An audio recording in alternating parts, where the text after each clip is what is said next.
Welcome back to Phillips Hot Rod Garage.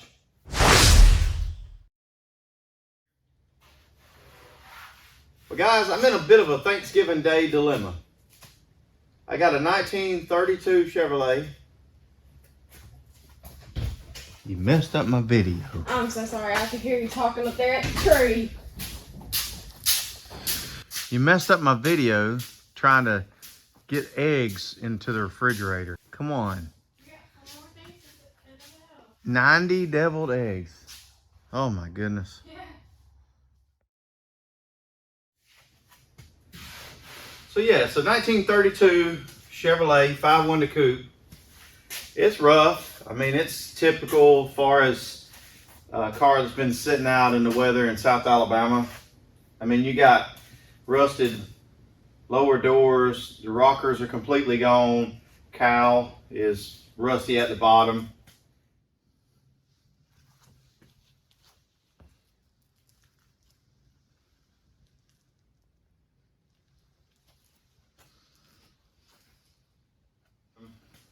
The firewall's been cut out with a torch.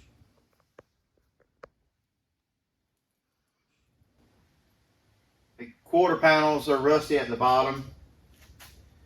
Wheel wells are rusty. The rear body panel is completely gone. You know how these Chevrolets are, they're full of wood from the factory. So all that's mostly rotted out. Somebody has filled in the roof on it years ago,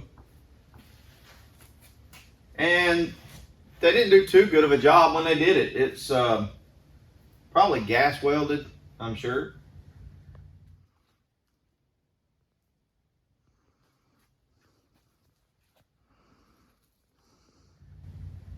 I'm sure they just took a roof skin off something that had some shape to it and welded on there. It's pretty rough. So I bought this car back in, I think, 2018, and it was right in the middle of me building a new shop, and so it's just been sitting. I hadn't done anything with it. But of course I had other projects going, so this has kind of been just a back burner project. I'll tell you what I'm thinking. It'd make a perfect rat rod. It's just rough, but at the same time, a Hemi powered Model A has always been a dream, but a 32 Chevrolet has not really always been my dream car, but it's cool. I mean, it's got the look. I mean, I stuck these white walls up next to it. I got a 35 Chevrolet grill sitting up here next to it.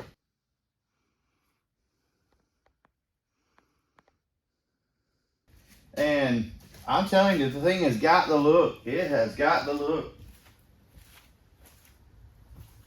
I mean, there's not a whole lot of difference in the shape of this thing versus a 32 Ford. It's got the look. So I've kind of gotten attached to it since I've had it, and I thought about building a rat rod out of it. I could very easily get a engine. I think I have a 350 that would work in here. I've got a T5 transmission out of an S10 that's already got the bell housing and the clutch, the flywheel, everything's with it. I could bolt that behind the 350.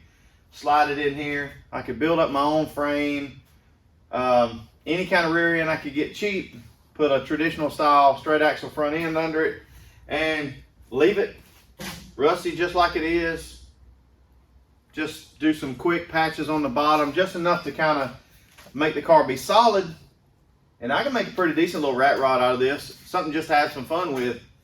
But guys, I took this thing up to Moultrie to the swap meet last week, and I tried to sell it. And I'm selling this 32 Chevrolet coupe. Hadn't got any real good offers, but it's for sale. 32, 5-window. Nobody wanted to give me what I was asking, and the best offer I got on the car was less than I wanted to ask. Some might think that I was asking too much for the car, but at the same time, it's a 32. It's buildable. 32 is a good year. Even on Chevrolet, it was the first year that they had the rounded header. The 31 Chevrolet had a visor, just like a 31 Model A. So the best offer I got at the show on this car was $1,700. Now, you might say $1,700 is a lot for that old rusty piece of junk. Well, it is rough. I give you that. It's rough.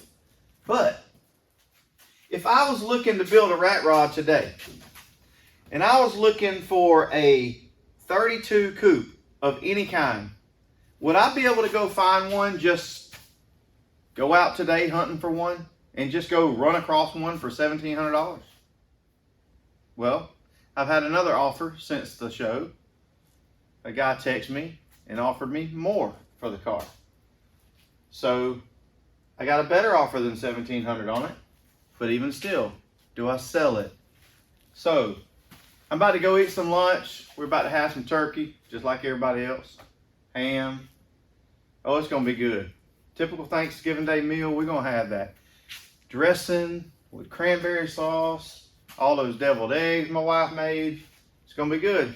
But today, I'm pretty thankful to own this 32 Chevrolet. I don't think it's something that you'll come across just every day, especially in South Alabama. Guys, I'm gonna tell you, up the East Coast, you see a lot of those guys that post a lot of videos where they're finding hordes of cars and hordes of parts. We don't have that stuff available in South Alabama. Around this area, stuff is kind of scarce, and when we find it around here, it's usually really far gone, like this and like the Model A I'm building. So we have old cars around here, but just not on the scale that those guys have them up the East Coast. So my Thanksgiving Day dilemma is, do I let the car go, or do I leave it in the back of the shop for a future project? I'm not going to take time away from the Model A right now. That's what we're working on the channel right now. Plus, I still got the 32 Ford that needs a lot of work. I got the 37 pickup that needs a lot of work. But I could always build this into a cheap little rat rod at some point, and it might be a lot of fun. Then again, I could take the money that I get out of this and use it to buy parts to build the Hemi for the Model A, and that's going to be an expensive build. So, happy Thanksgiving to all you guys. Hope you guys have a great Thanksgiving Day, and any of you guys that are watching this video after Thanksgiving, hope you guys had a great Thanksgiving. Appreciate you watching the channel. I got videos on the swap meet coming up. I got a video on the car show that we just went to, Emerald Coast Cruising. That's coming up in the next video. We got more work going on the Model A. So I'll see you guys in the next one. Happy Thanksgiving.